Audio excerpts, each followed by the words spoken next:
Ministers, would you come up to the floor for a brief floor session?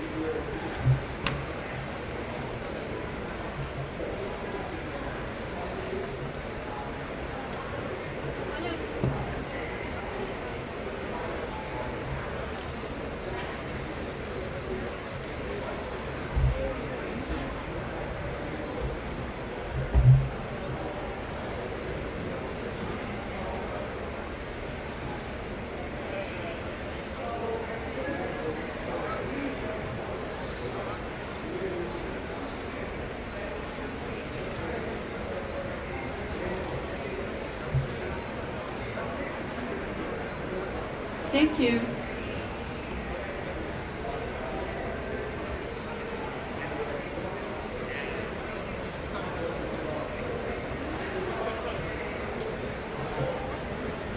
Good morning, Excellencies, distinguished guests, ladies and gentlemen. Welcome to the Climate and Clean Energy Transition Forum hosted by the Ministry of Climate, Energy and Environment of Korea and organized by the Korea Energy Agency. My name is Yoon Kyung-Pak, a director at the International Cooperation Division of the Korea Energy Agency. It is my honor to serve as the MC for today's forum. Before we begin, I would like to give you a brief outlook of today's proceedings.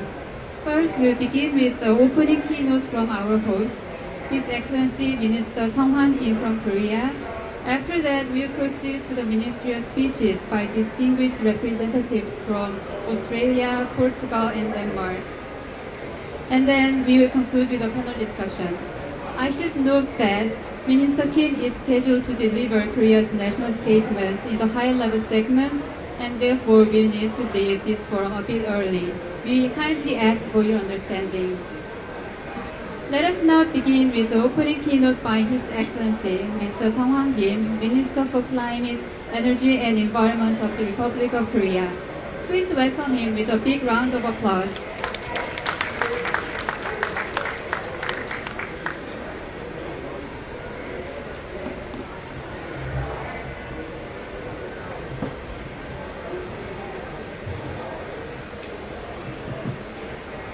네, 존경하는 비빈 여러분, 대한민국의 초대 기후에너지 환경부 장관 김성환입니다.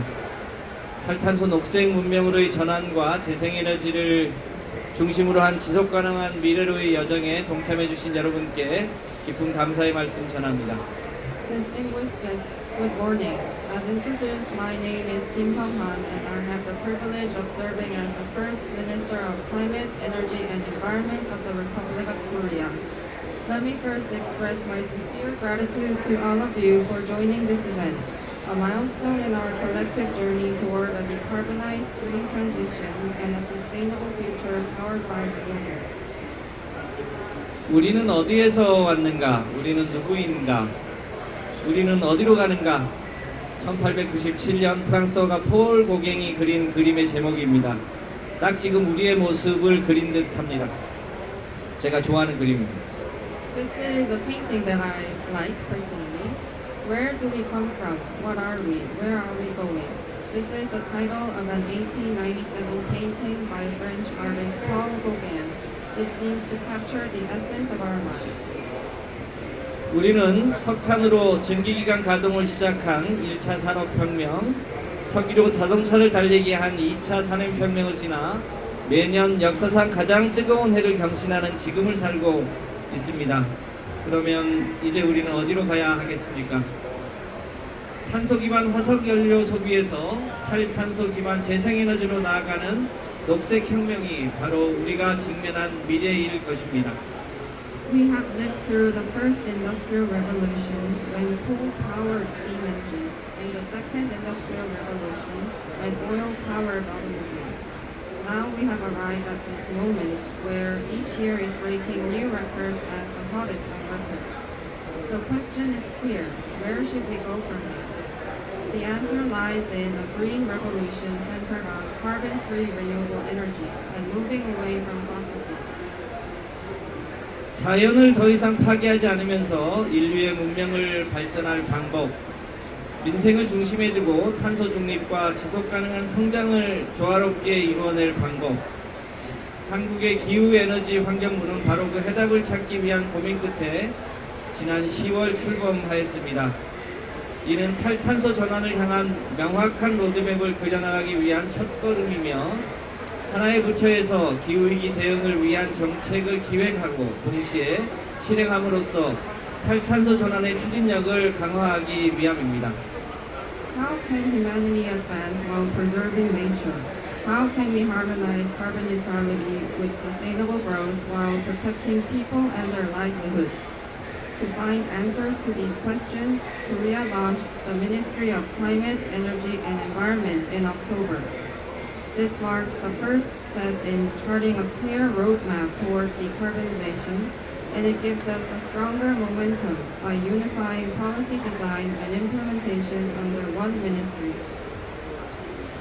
대한민국은 2035년 NDC를 기반으로 탈탄소 사회로의 전환을 향해 실효적인 온실가스 감축 로드맵을 그려나가겠습니다.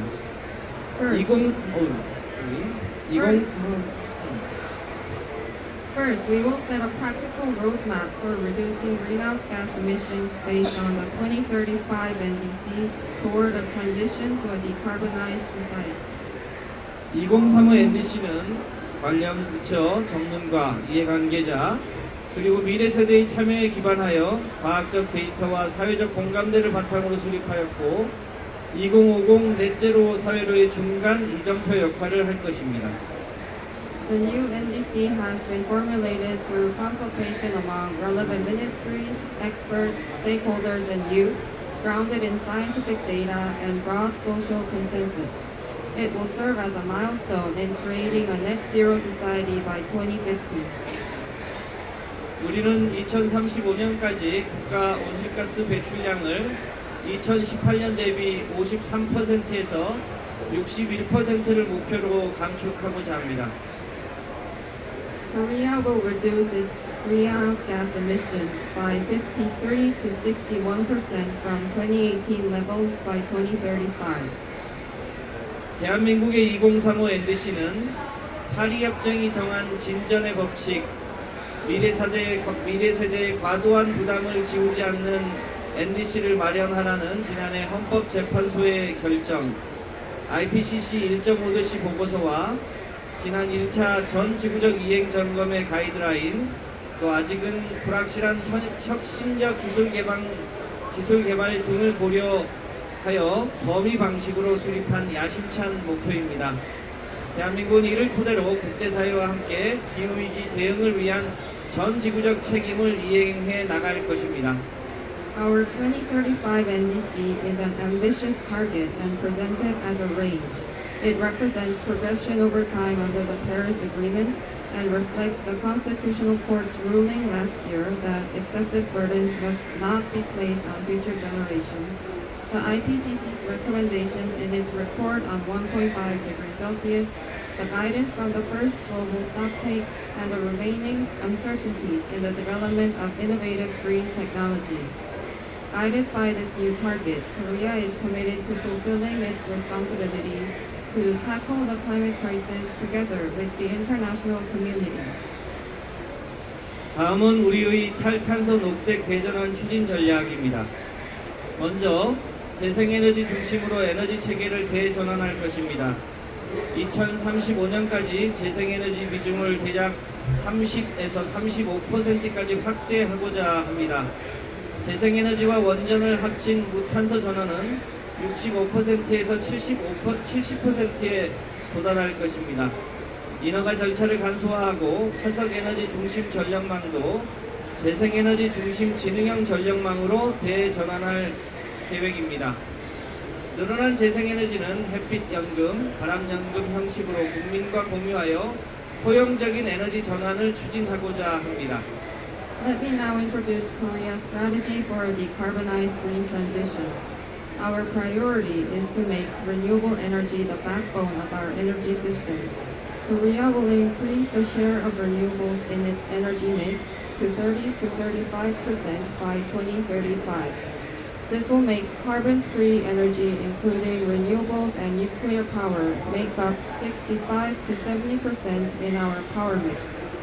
To this end, we will streamline permitting processes, and convert fossil fuel-based grids to intelligent grids powered by renewables. The benefits of these initiatives will be shared with the people in the form of sunlight, wind, and community dividends, promoting an inclusive energy transition. 탈탄소 사회로의 전환을 가속화하기 위해 한국 정부는 탄소 중립 산업을 새로운 성장 동력으로 육성하고자 합니다. 철강, 석유화학 산업 등 다배출 업종의 탈탄소 전환을 지원하고 탄소 중립 산업법 제정 등 체계적이고 지속적인 지원을 위한 기반을 강화해 나갈 것입니다. To accelerate decarbonization across society, the government will foster carbon-neutral industries as new growth engines. We will support decarbonization of high-emitting industries such as steel and petrochemicals, enact the Carbon Neutral Industry Act to lay a firm foundation for continuous and systematic support. 전기차와 수소차의 비중 확대를 위해 제도를 개선하고 건설기계, 농기계, 선박 등 모든 동력기계를 전동화하고자 합니다. 제로 에너지 빌딩을 확산하고 도시가스 대신 전기로 열을 생산하는 히트펌프 등 건물 부분 탈탄소 전환도 적극 추진할 계획입니다. We will also implement institutional improvements to accelerate the adoption of electric and hydrogen vehicles. All powered machinery, including construction equipment, farm machinery, and ships, will be electrified.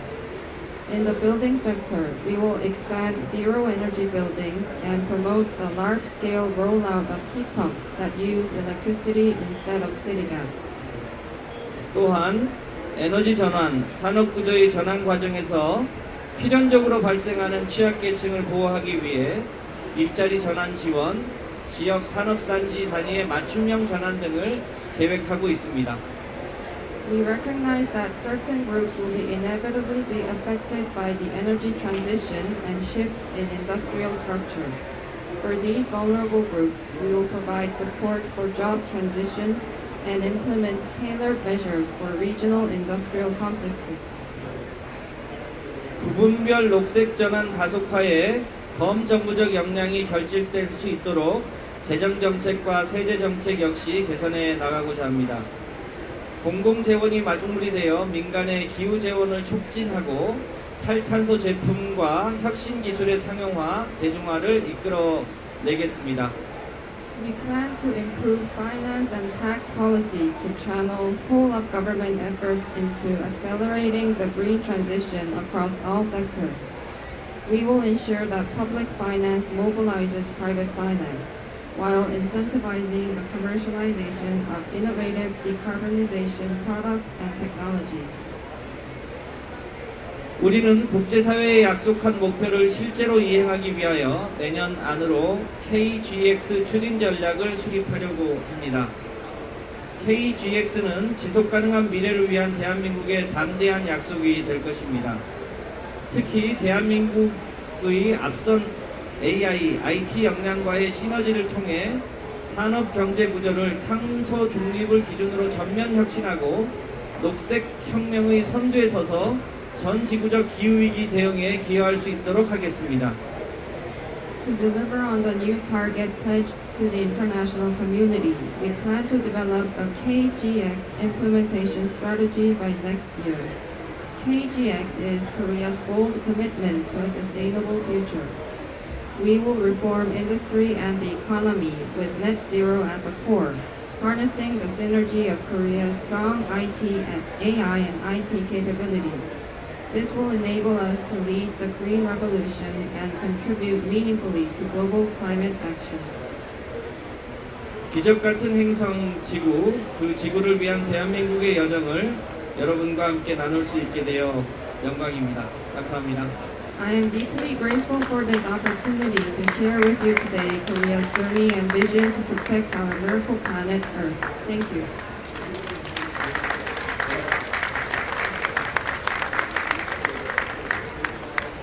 Thank you very much, Minister, for your thoughtful message, which outlines Korea's new strategies for the decarbonized and green society.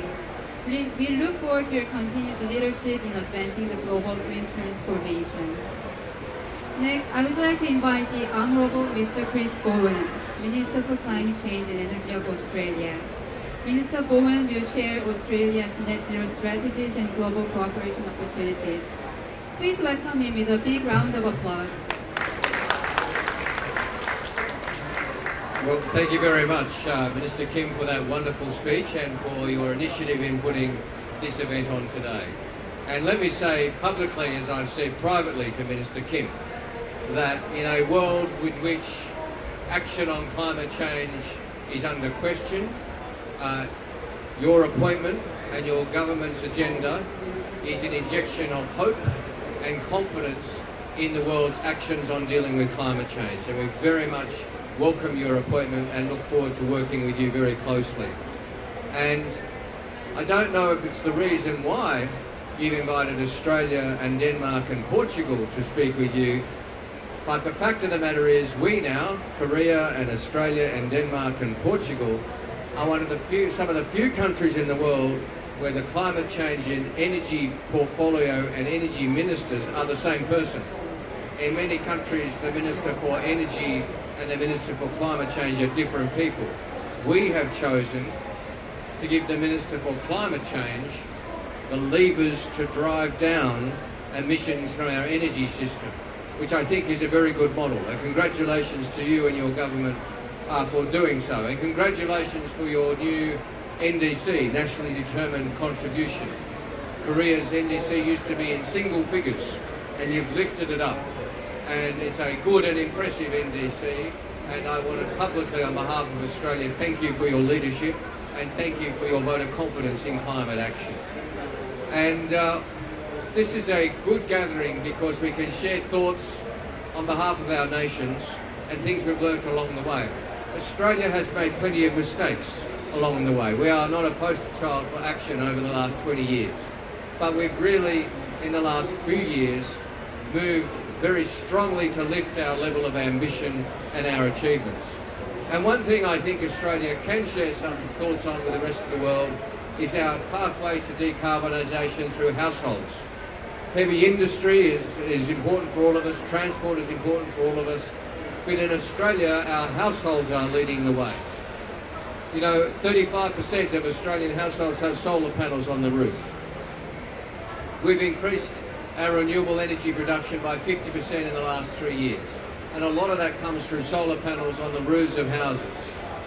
And now we are increasingly installing batteries in houses as well.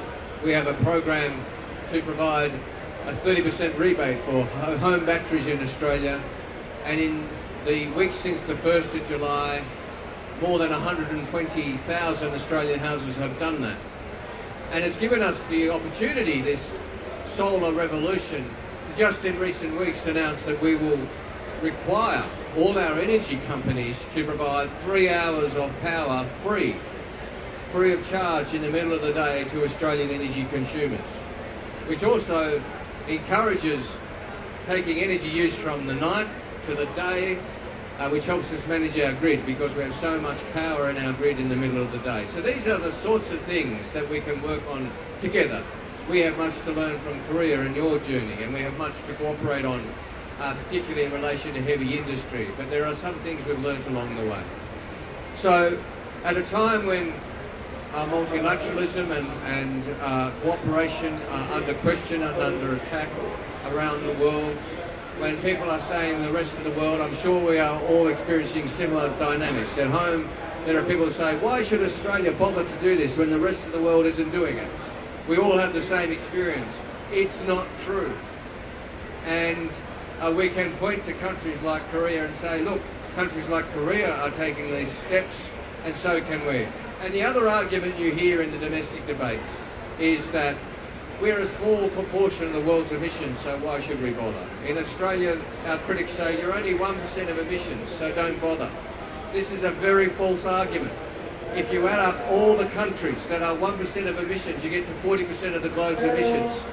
So if we don't bother, then why should anyone else who's just 1% of emissions bother? But we're all in it, and if we all of us, those countries who are 1% of emissions, as most of us are, take these sorts of actions, then we can make a real difference. So, I did just want to congratulate Korea. Like all of us, we get many events, speak at many invitations to speak at many worthy events around these halls, and most of them we can't do, and most of them I've had to decline. But I was very keen to accept the invitation for this one because Korea is really showing leadership, and Korea is showing great strength. And under your leadership, Minister Kim, I believe we'll go from strength to strength. So congratulations.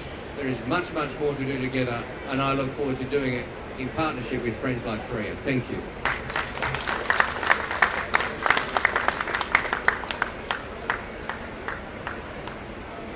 Thank you very much, Mr. Bowen, for your insightful and kind message and your dedication in this field. Next, I would like to turn to His Excellency Mr. Jean Barroca, Deputy Minister and Secretary of State for Energy of Portugal. Deputy Minister Barroca will speak on building resilient and inclusive energy systems for a carbon-free future. Please join me in welcoming him with a big round of applause.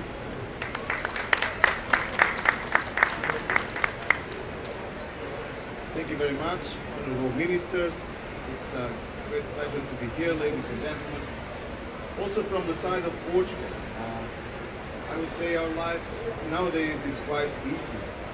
Because if we look at the energy trilemma, and if we start thinking about sovereignty and security, also competitiveness and sustainability, we've got only one way to go. The way of Portugal is the way of Europe, and it is the one of clean energies. Clean energies for us means sovereignty of supply, security of supply, means having competitive energy for our industries and affordable prices for our families, and at the same time it also implies having sustainable solutions.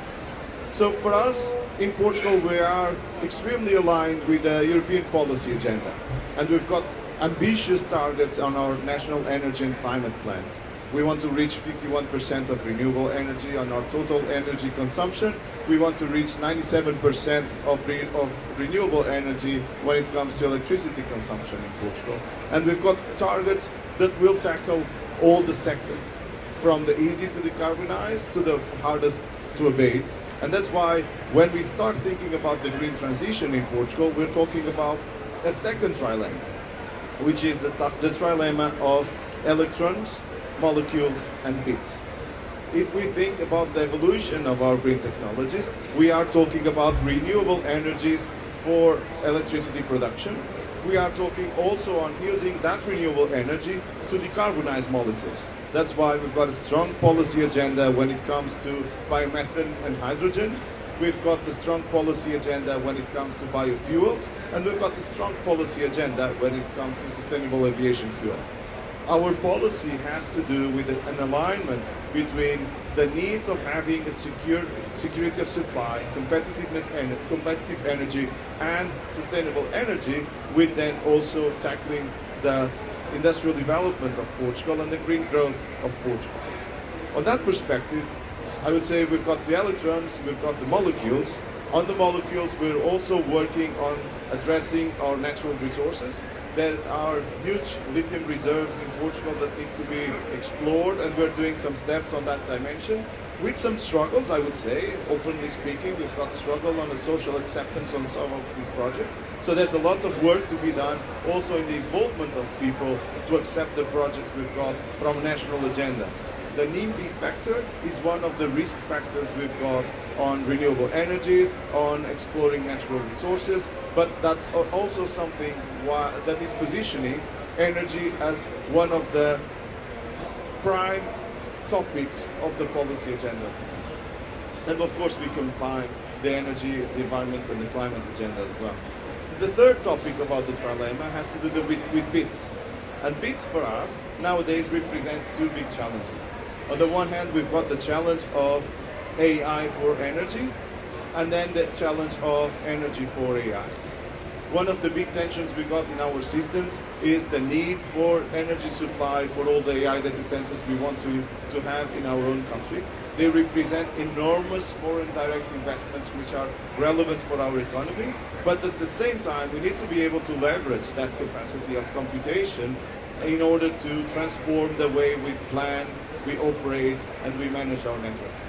So we want to explore and further explore algorithms that will allow us to do a better usage of our networks, because power networks are still one of the big struggles we've got when it comes to really electrifying the sectors. But at the same time, we want to use it to fully explore dynamic line rating and other topics that will become a resource that will be exportable also to other geographies in the future.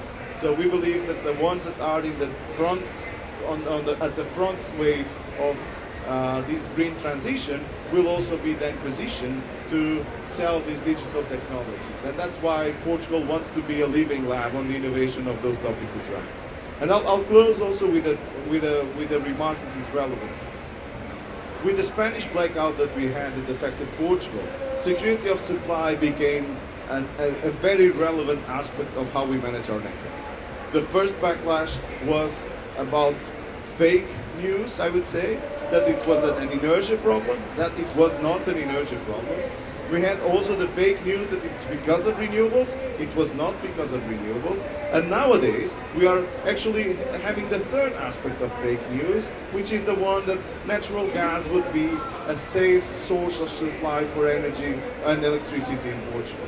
And that again is a fallacy, because every time we've got a security of supply that relies on external partners, we have less resilience. We have worse management of our system, and by the end of the day, we also have negative climate impact. So one of the topics that we're now addressing as well is how to fight those fallacies and how to actually move from, I would say, back to the 27th of April, where our electricity supply was relying mostly on renewable energies and not so much on natural gas. It will be a tough process of de-risking the management of the network again, but it's a path that we need to go together and we need to do as well. We need to go back to 27th of April and learn how, of course, incorporate the learnings of the 28th of April, but learn how to manage a network like the one we've got. Because it's undeniable that decarbonized electricity systems are the future for our country and for our economies and for our planet. So this strong alignment between what are these days the policy priorities, I would say, of Korea, Australia, Denmark and Portugal, the shared agenda, is what also then paves the way for a strong agenda of policy collaboration. So we are completely open to share know-how, experiences, learning, because everyone is learning on how to address these problems in a fully integrated and holistic manner. And we understand that this idea of green, but also and foremost secure and competitive energy is the agenda we need for our countries and our life. Thank you very much for inviting me. Thank you very much.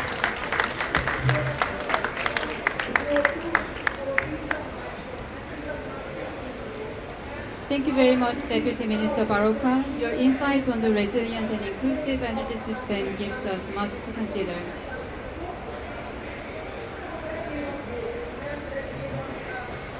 Lastly, I would like to give the floor to Mr. Ole Tonke, Climate Ambassador and Undersecretary for Development Policy of Denmark. Ambassador Tonke will speak on global cooperation for offshore wind. Let us welcome him with a big round of applause. Thank you so much. And first of all, a huge congratulations to Korea for the new ministry, which of course we as Denmark think is a great idea. Then secondly, also a huge thank you to the new minister.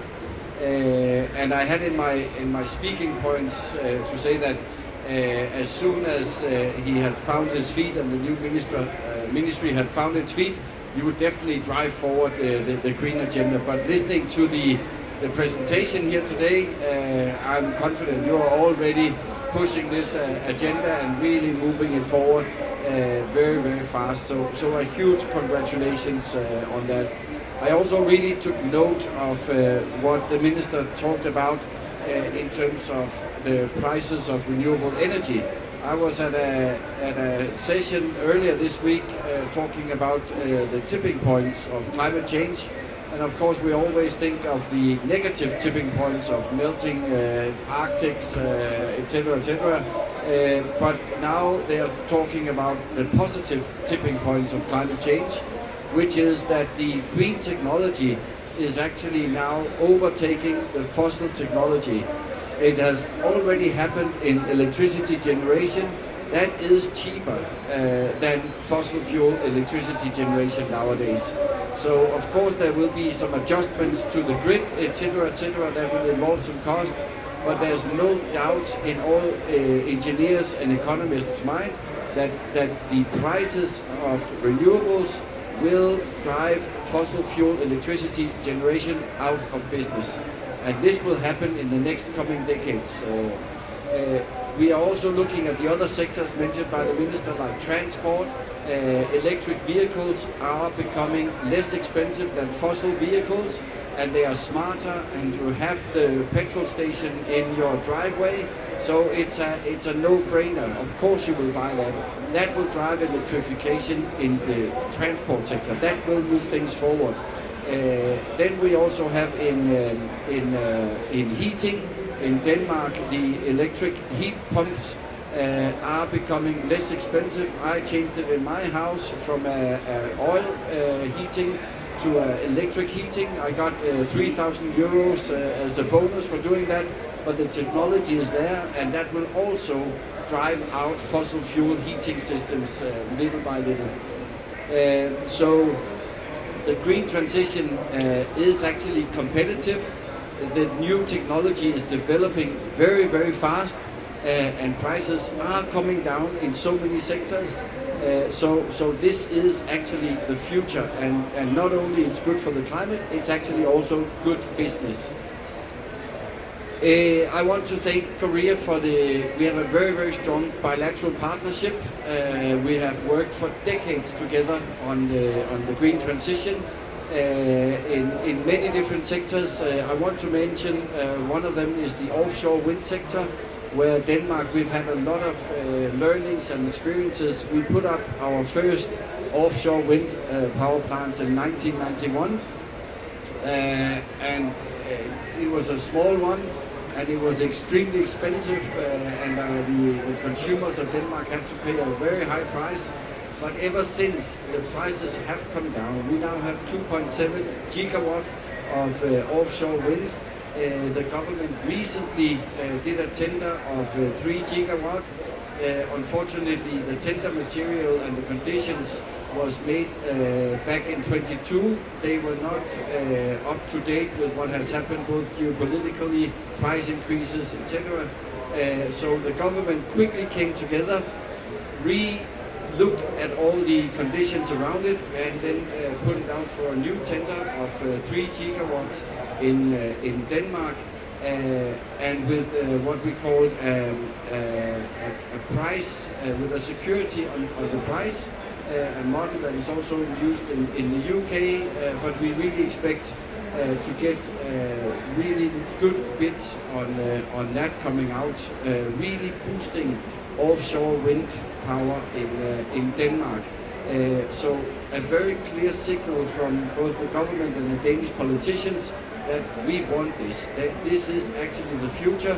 Offshore wind is a perfect part of the new energy mix that we need in all countries, because it's very close to baseload, and if you compare it to other technologies, it's actually quite competitive, because it can other things that the other technologies cannot. So it has a huge future, and the potential for offshore wind in Korea is really amazing. You're one of the countries in the world with the greatest potential in offshore wind energy. So really salute the way you are pushing this agenda forward. I think it will be a great contributor to your energy mix as such.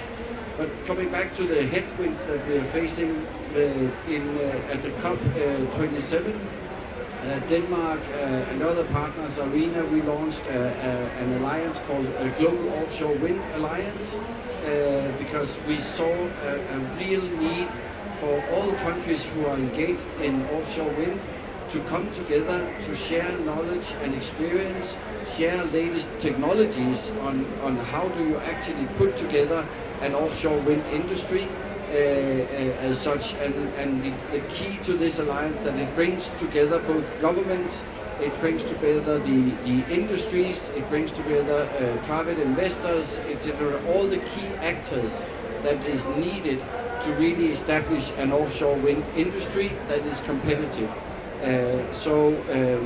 This alliance has been moving forward, has achieved a lot of results. We have a strong secretariat now who's working with all partners, and I believe that this will actually be a perfect opportunity for Korea to join this alliance and to forge a strong partnership both with Denmark and through the alliance to work on this. Also because I'm sure you will experience a lot of learnings from your offshore wind industry moving forward that could benefit other countries that are moving in this direction also. So I really hope that you are considering to join that as such.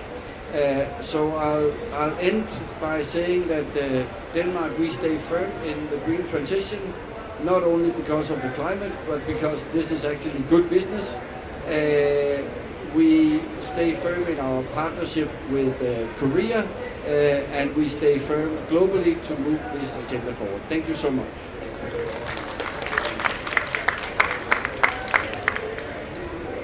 Thank you very much, Ambassador Tongke. We look forward to your continued efforts towards further advancement of global offshore wind. This concludes the speech session of the Climate and Clean Energy Transition Forum. I would like to sincerely thank all our speakers for their valuable contributions. We'll now have a brief 5-minute break before we begin our panel discussion. Thank you. Thank you. And good morning. My name is Ferruccio Santetti. I'm the Regional Director at the Global Green Growth Institute, GGGI. It's a great pleasure to be moderating this panel today. We have a set of exceptional panelists today sharing their experience and their point of view. Maybe a few basic rules on the microphones. Yeah, let's try to speak close to it, right? To make sure that also the cameras and colleagues online can hear us. Let's be mindful of the Formula One effect. You know, when we start talking like this and then we move. Yeah, let's move together and let's have fun in this conversation. Yeah? So we have an exceptional set of panelists, as I said. Today with us, we have, starting with Mr. Nelson Lage, Chairman of the Board of Directors of ADENE, or ADIN, terrible, ADENE, excellent. Nelson has a degree in political science, international relations, and an executive master in management and leadership development, over 15 years of experience in the public sector in energy innovation and international relations, served as an advisor in several Portuguese governments and recently served as advisor and deputy chief of cabinet to the Secretary of State for Energy. Since 2020, he is the chairman of the board of directors of ADEN, the energy agency, and chairman of the board of directors of the energy logistic operator Switch. With us today also Ambassador Bunman Shin, very bad with names, Bunam Shin, Executive Director of Climate Action at the Korean Energy Agency. Ambassador Shin is a seasoned diplomat and climate leader, currently serving as Executive Director at the Korean Energy Agency since January 2024.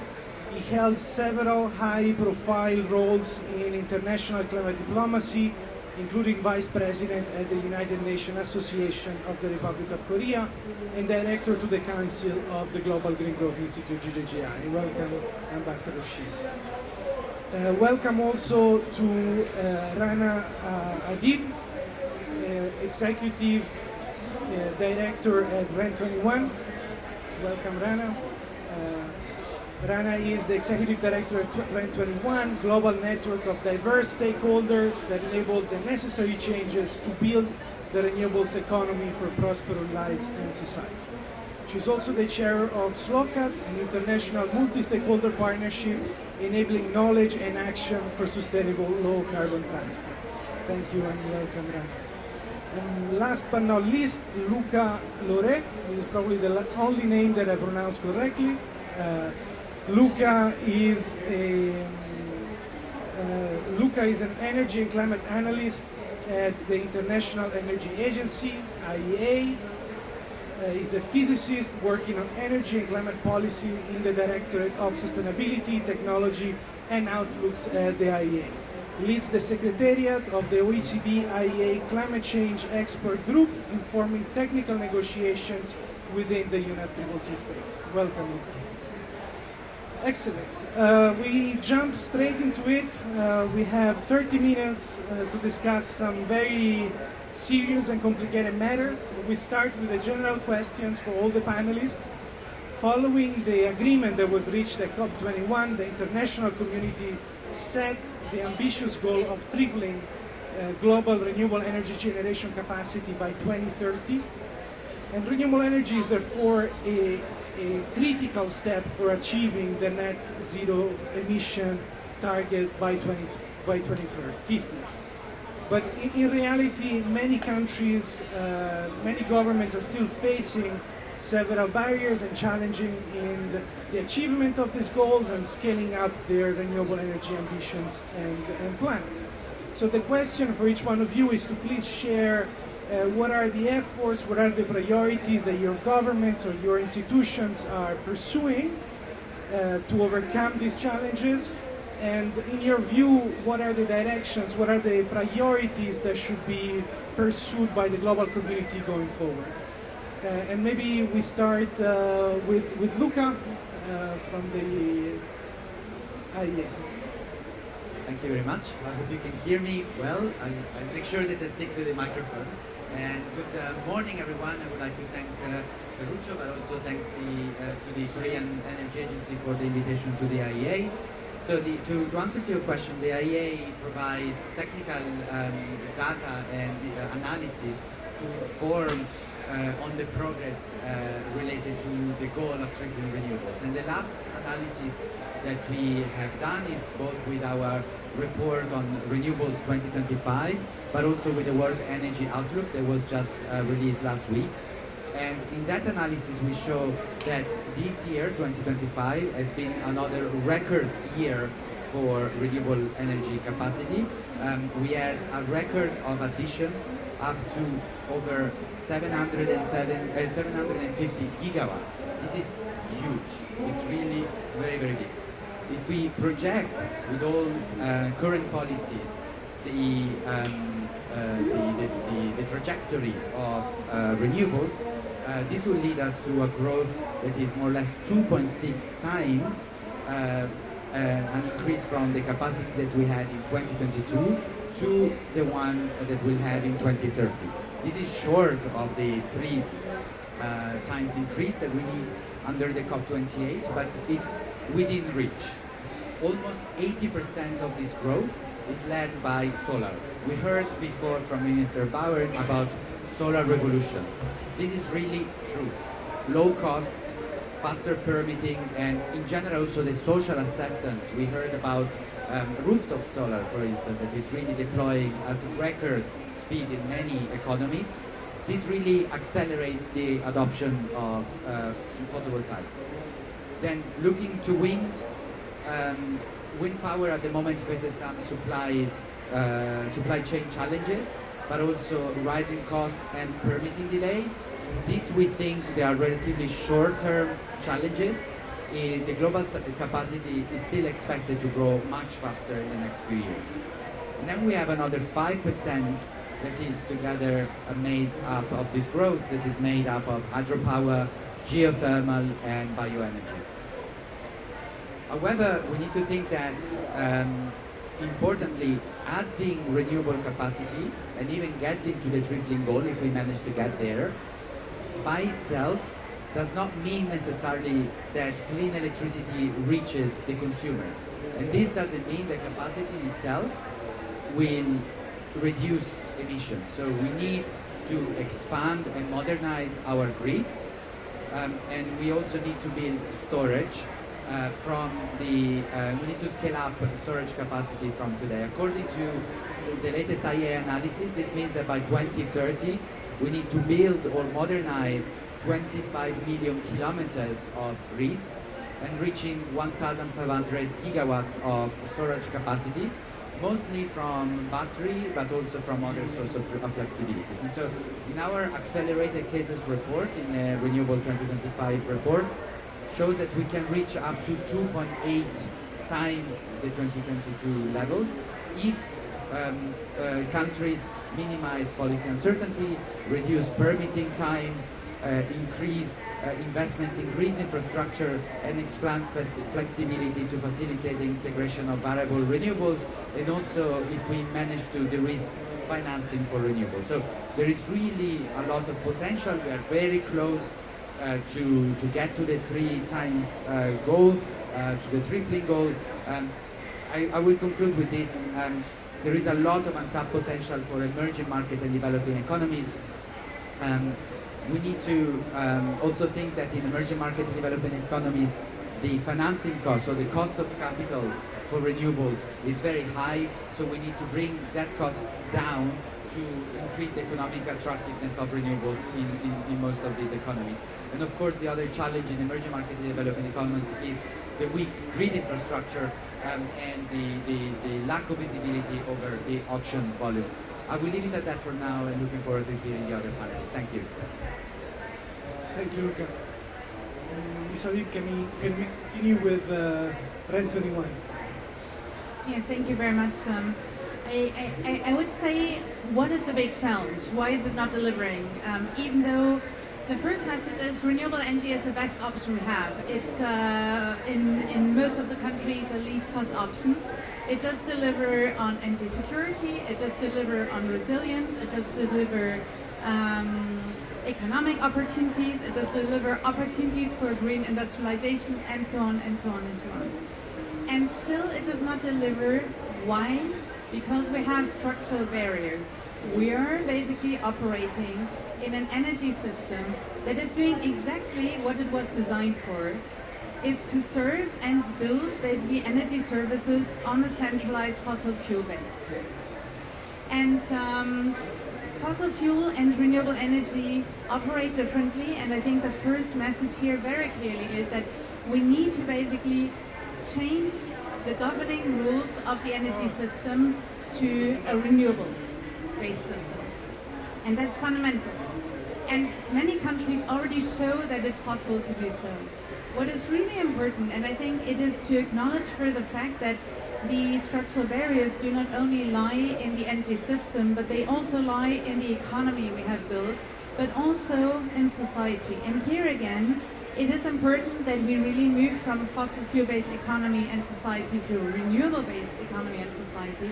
And this clearly means today to reinvent and reshape the supply chains, industrial opportunities, even international relations, because trade is going to change.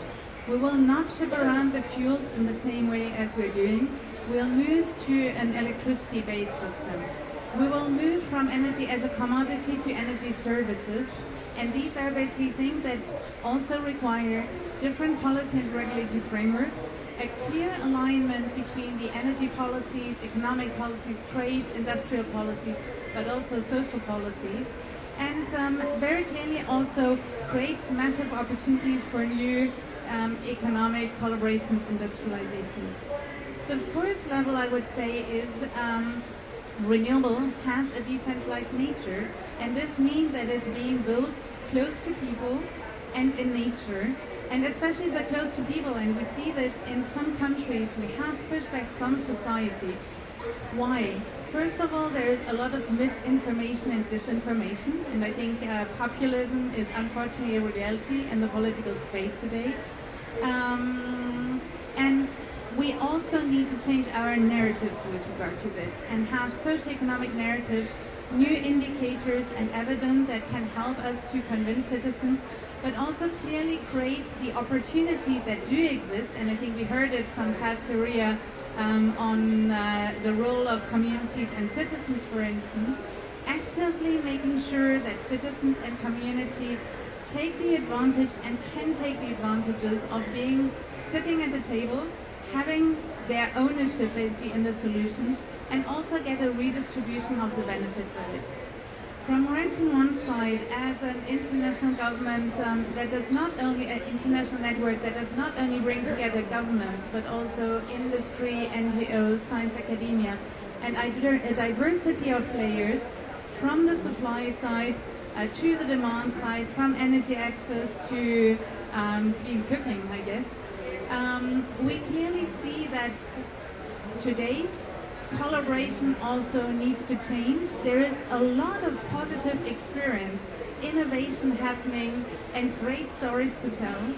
And we basically need to work together to exchange experiences, accelerate the learning, to accelerate the S-curve of renewables, because we do observe massive S-curves in terms of solar PV deployment, wind deployment, costs going down, EV deployment, lots of technological innovation. And it is really about creating the right ecosystem that can create the political momentum, that can maintain the political momentum, but also create and accelerate the learning, the knowledge sharing, and developing the new narrative that will also make basically society understand and economic players understand who might currently be pushing back, that there is a new era, and we basically have the massive opportunities, not only the necessity, but massive opportunities to embrace basically this new era. I think the last message is collectively we need really the ecosystems of players, because we also see that these different players have different roles to play. And I will end on a very positive note I think we had here at COP. There is the commitment obviously to grids and storage, but there has been, for instance, a commitment of 11 countries to decarbonize the transport sector by 25% by reaching this with a share of renewable energy in transport of 30%, which is on average around 4%. So this is very amazing towards 2030, and I think it really showed that cross-sectoral collaboration is fundamental. Thank you, Rana. This was an incredibly comprehensive response in just a few minutes, and we'll touch on some of the points that you raised in the following rounds of questions. We now go to Ambassador Shin. Well, if I say some story on Korea case, as far as renewable energy concerns, as you know, the renewable energy represent only about 10% of our total energy generation. This small share is due to mainly from the high LCOE, the high cost of the renewable energy, which is one of the top class among the OECD members.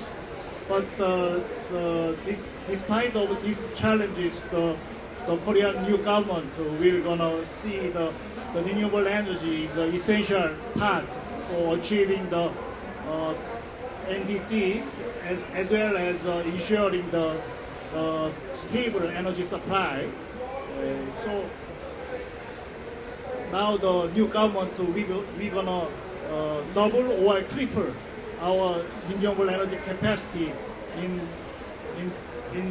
2030 and 2035. So I think to accelerate this clean energy transition, I think not only Korea but also on global perspective, I mean the international community, we should take a kind of two-track approach in promoting the renewable energy. For example, in the energy sources like solar or bio energy, which is relatively low cost and low technology, they should be expanded rapidly through the wide deployment.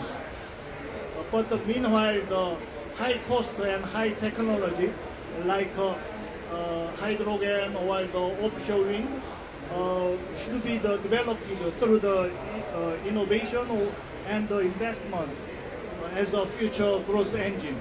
I think so.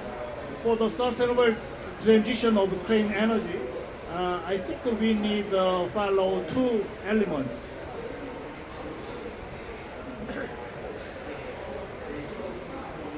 First, I think the distributed energy centered on renewable energy to overcome the grid shortage. I think when we promote renewable energy, there comes always the grid problem, grid shortage. So I think in the short term or mid term, we should expand the distributed energy system so that the region can produce and consume the locally. So this we call the local production for local consumption. But in the long term, we could develop the energy highway or energy superway, which could enable large scale the transmission and the distribution throughout the country. And the additional benefit of distributed energy is it could cost down the price of renewable energy in the market. So I think the second element we should think about is we're gonna expand the market of the RPS and the ESSR, the EERS, the renewable energy efficiency, the resources standard. Actually, some developed countries they have a market, the trading market of the RPS and the EERS. So we're gonna unify the two markets, and then that also I think the Korea's direction in the future. And then ultimately we could also think about the integrate the ETS. So now we're gonna have a bigger market. That means we're gonna more stable and less volatile the prices of the carbon and the renewable energies prices. So yeah, I will stop here. Thank you, Ambassador Shin, for sharing how Korea is leading on the energy transition. And we'll circle back to some of these points in the following question. Nelson, over to you to close this first round of questions. First of all, thank you to the Korean Energy Nations for the invitation. It's really an honor and a pleasure to be here at this COP, at this event. Portugal, as you know, very recently, according to the IEA report on renewables, entered the top 10. So it shows our strong commitment. I think the targets already were mentioned by the Deputy Minister. But this shows our full commitment with energy transition, with renewables. And based on that experience, I would say that if we want to raise the numbers on renewables, I think right now it's according to 20% worldwide share. If we wanted to raise it, according with our experience, I think we need several things, but I think we need more investment from the private investment. So in order to have that investment at national level, we really need something that's really basic, that we need regulatory. So we need transparent rules. We need to show to the private sector what are the rules, how it works. We need a transparent systems so that they know where to invest, when to invest, what are the investments for the next year. So we really need to show them that this is something that will not go back. It will move forward and faster. So we need the regulatory predictability and transparency to attract more investment. Second, we need to invest more in grids. We need to invest more in grids, we need to invest more in flexibility of the grids, and we need to invest more on storage. I think we all know that renewables has a big challenge, that is the intermittency. So we need to really work more and invest more on storage. And also, and last, invest more on smart demand management. Okay, I think it's very important to have these three on the road, and if we do that, I think we can raise the capacity, the share of renewables. And third, and finally, we need to make it more sustainable. We need to make it more participative, because there is no energy transition without the private sector. It's true, but there is no energy transition or renewables raise of share without people.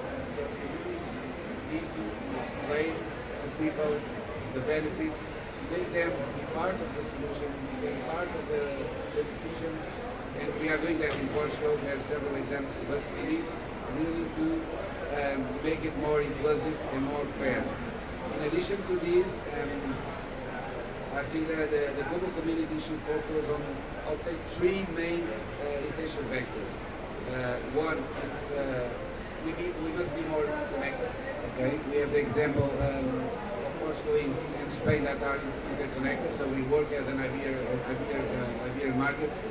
I'm not saying that we need to connect all the countries, but at least we need to connect regions. And that's a way that we can face this issue of renewables of the intermittency. So we need to have more regional, national, and international interconnections so that we can manage this issue. Second, we need, as you know, we need more storage. As I said, we need to raise the markets and reward flexibility. We need more electric vehicles. I think that's something that global we need to do. And last, we really need adjusting to the renewable transition. And more important, and it's something that is coming out from this COP. We need commitments, but we really need actions, and we need really that the government shows that action. And how can we show that action? With projects, with investments, with financing solutions, financing the transition, and we need that clear sign, not only for the private sector, but for everyone. So I would say like this: these three challenges, three factors, and also these three vectors that we need to boost at international level among the global community. Thank you, Nelson. You're not off the hook yet. We keep going with you with a follow-up question. So, as Portugal prepares its 2035 NDC, the challenge is ensuring that ambition becomes bankable investments, right? Like you said, we need to move from commitment to implementation. So what specific policies or regulatory reforms is the government prioritizing to translate this new set of NDCs into implementable, financeable renewable energy projects? So, as the Deputy Minister said, we are reviewing, of course, our targets. So we have really ambitious but feasible targets. As I said before, our position it's clear. We are a renewable country. We have solar, we have wind, we have the ocean. So we don't need much more energy vectors. If we bet on solar, that's what we are doing. I think we will manage to reach the targets. But the Portuguese contribution, I would say that it's based on three main pillars. One, and it's a good example, the renewable energy auctions. We are pioneer on this scheme of auctions for solar and wind, and we managed to have a record-breaking tariffs coming out from this model. So I think these new models that we started implementing some years ago, will keep in the near future. It will be used also for hybrid solutions, not only for solar or wind. So I think that we will use this model as auction. Then we really need, as I said, bureaucracy. It's always a problem. Okay, we really need to reduce licensing timelines. This is a challenge that we have in Portugal. We have the ambitious targets, we have the investment, but we really need to reduce timeline for permitting. And that's the way that we will do it, and it will try to reach the targets by reducing this licensing, also by streamlined procedures and integrate digital platforms. We need more digital systems in order to face the raise of the demand on production, on renewables investment, because it's raising. But we need to give answers quickly, and we need to have a more digital system. And finally, third, we need to strengthen our tax incentives. And we are really doing that to self-consumption. Self-consumption and digitalize the production, solar production, is also one of the priorities and one of the ways that will help us to reach the targets that we have for 2030 and then 2050, according to our carbon neutrality roadmap. And then, as an agency, this is basically at global level. And then as an agency, I would say that we are doing a lot, training and capacity building, programs supporting the municipalities, because there is also no energy transition without local action. Okay, and Portugal is national coordinators of the EU program for local climate action programs, and we are working directly with municipalities, helping them to implement their local climate action programs. Also promoting digitalization and energy monitoring. Yesterday we were talking with our Deputy Minister that it's very important to implement public policy that helps us to reach the targets, but it's more important that we can monitor that implementation. So without monitoring, it's impossible to know if we are in the right way, if we are with the right speed.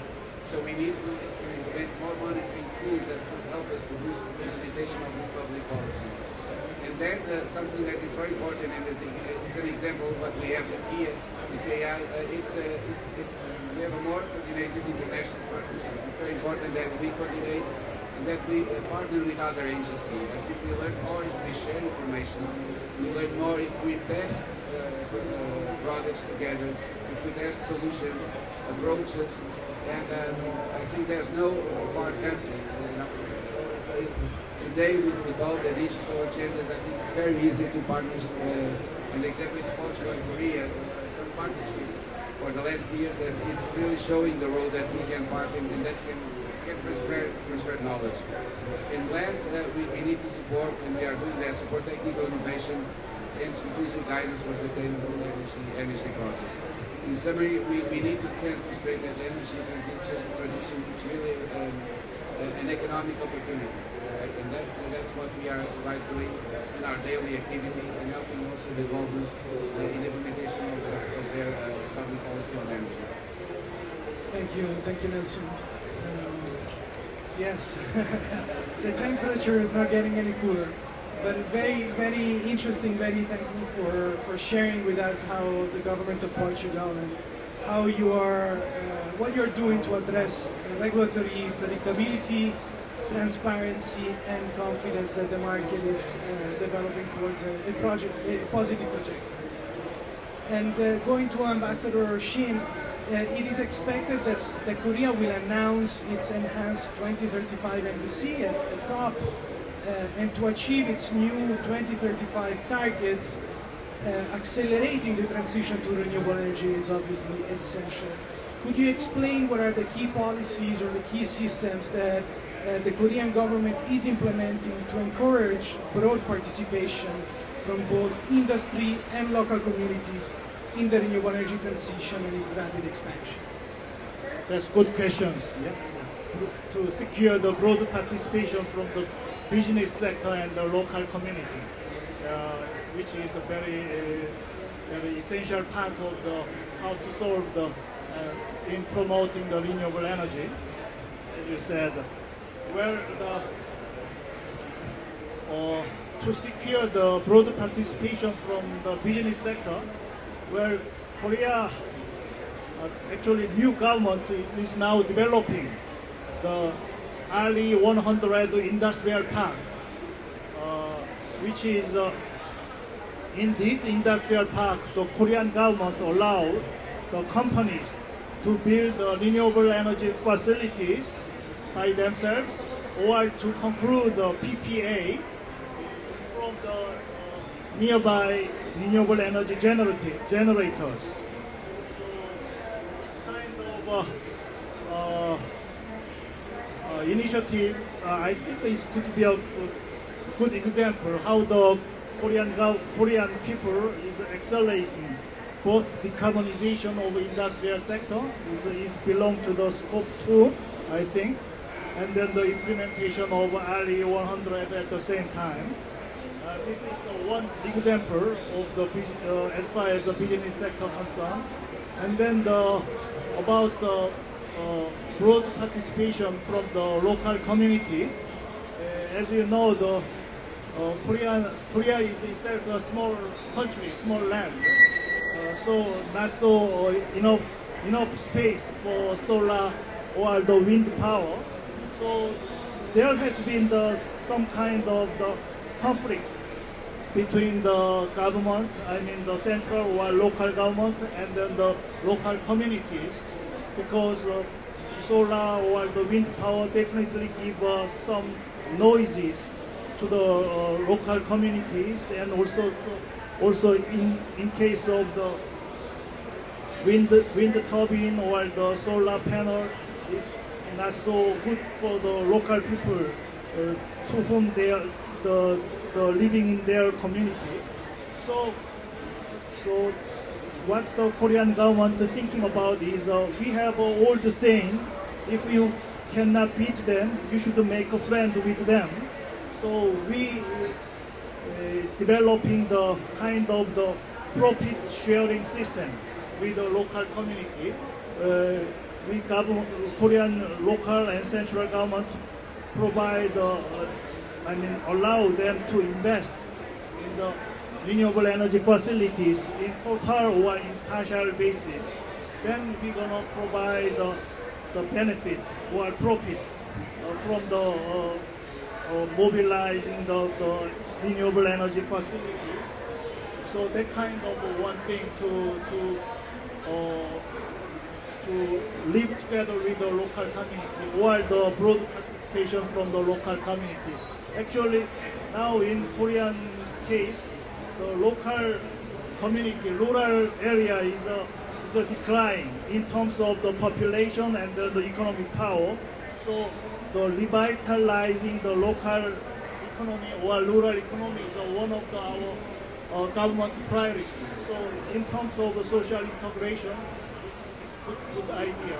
And not only the revitalizing the local economy, also in terms of the social integration is, I think it could be the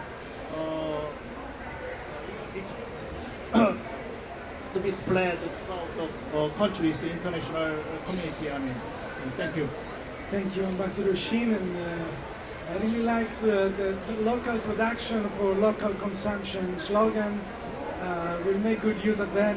And Rana, you shared with us a very interesting point about building and maintaining a narrative, right? A certain narrative to help build momentum, maintain accountability, or build accountability in different parts of society.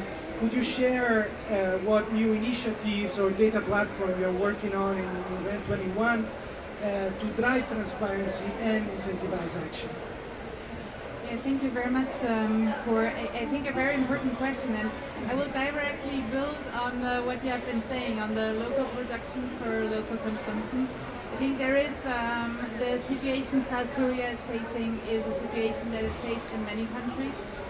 We also see that, for instance, rural population moving to cities is something that does not only affect demography, but it's also a matter of food security, for instance. So these are exactly the topics where we see that we need to, there is really a need for much more integrated approaches and aligning basically the energy transition with overall resilience, climate resilience, but also economic and societal resilience.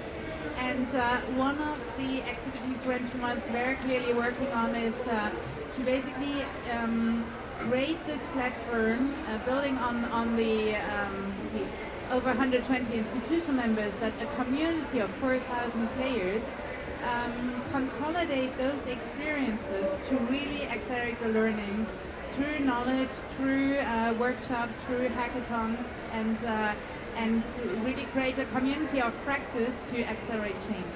That's the first part. The other one, and I'll build on what I said in the first round of questions, we clearly see that this move to renewable-based economy requires another way of looking at policy and integrated policy measures. So from REN 21 side, we are basically shifting away from only tracking, I guess, like installed capacities and energy policies to something that is more comprehensive to basically really accompany the economic and societal transformation. So a more comprehensive policy tracking that also allows for cross-sectoral collaboration. But interestingly, and I think that's also something as a community we need to acknowledge for our indicator of success, and I think we have heard it when we listen to Portugal, to Denmark, to Uruguay, the indicators of success for building a renewable-based economy also need to change. We need new economic indicators, we need new societal indicators. So another part is to really work basically with the diverse community to kind of start defining what are good indicators to see are we moving away from a fossil fuel to a renewable-based economy, and then working with those players to really crowdsource this information and create the evidence for new narratives. And last but not least, and I think especially in the current times, we have governments are also members in Arrangement 1, and we know that they have very clearly challenges. They are facing challenges in driving this transition. This is normal. It's not an easy task. So Arrangement 1 together with philanthropy has launched this year the Renewable Energy Champions Initiative, which is former energy ministers and state secretaries from developing countries that are specifically focusing on developing and emerging economies that are today still in this decision on do we jump into the future, or do we follow natural gas lobbyists and stay in the past, so to say, to accompany them on to creating basically a peer-to-peer space, a secure space, to accompany them to navigate basically some of the challenges, whether it is policy, regulatory, whether it is an assessment of the different solutions that are there, but also whether, because ultimately policymakers need citizens to vote for them. So the role of citizens and cities is fundamental, the societal support is fundamental, and here are also strategies to address this. I will finish on one part, inviting all of you basically who have great stories to share. We have in parallel also the initiative Reboot the World with Renewable, that is about narratives through great stories, great messengers to inform and address misinformation and disinformation. Thank you. Thank you, Rena. Luca, over to you to close this panel. We've heard some of the panelists, including yourself, mention maybe tangentially the work on artificial intelligence, digitalization. Could you tell us a little bit on how artificial intelligence is transforming the energy landscapes, both as a growing source of demand, but also as a driver of efficiency? And you can keep it to a couple of minutes, it's going to be appreciated. Yes, first of all, I hope that for future COPs, AI can help us also to manage the temperature, help the COP presidency for this. Now, on a more serious note, I think it comes to no surprise to anyone that AI is the most consequential innovation for the 21st century, and it became from a very niche academic pursuit to a $1 trillion industry in a very short time, and energy is really at the heart of this transformation. So, as we heard before from Deputy Minister Barocca, there is no AI without energy, and AI itself can help the transformation on the energy sector. I'll go very briefly on these 2 points. So first, let me start with energy for AI. So what energy can do for AI? Based on our IEA projections, the electricity consumption for data center is projected to more than double from today to 1,000 terawatt hours by 2030. This is nearly twice the amount of electricity consumed by Korea in each year, so it's really huge. In the US also, data center account for almost half of the growth in electricity demand in 2030, and this is part of what we call the age of electricity, where we see that the electricity use is really increasing 6 times as fast by 2035 compared to the rest of the energy demand. So it's really going really fast, and renewable energies here is taking the lead, and we need, as we heard from other speakers, not only renewables but also developing grids. Grids are becoming actually the bottleneck for this, because not only investment but also the pace at which the grids are developed. The data centers are being developed 4 times as fast as the grids. So really, we need to come to make them at par at some point. On the other side, AI for energy. AI can really have the potential to optimize the energy system, to make it also more sustainable, so optimize grid capacity, avoiding the need for as much as 175 gigawatts of new transmission capacity by 2030. Another thing that the AI can do is allowing scientists to accelerate the process of finding promising materials, new battery chemistries, and also carbon capture molecules, and also for industry, industrial competitiveness, shortening production developing time, and the costs as well.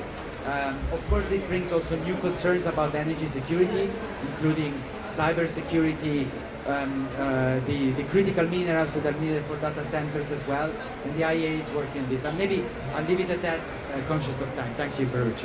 Thank you, Luca, and thank you to all the speakers. It was a very important sessions with exceptional speakers. Thank you for taking the time to share your experience, your recommendations, your point of view with all of us. And I think we'll close it here. We are over time. We'll take a quick picture, but please a round of applause for all the speakers and panelists. Thank you.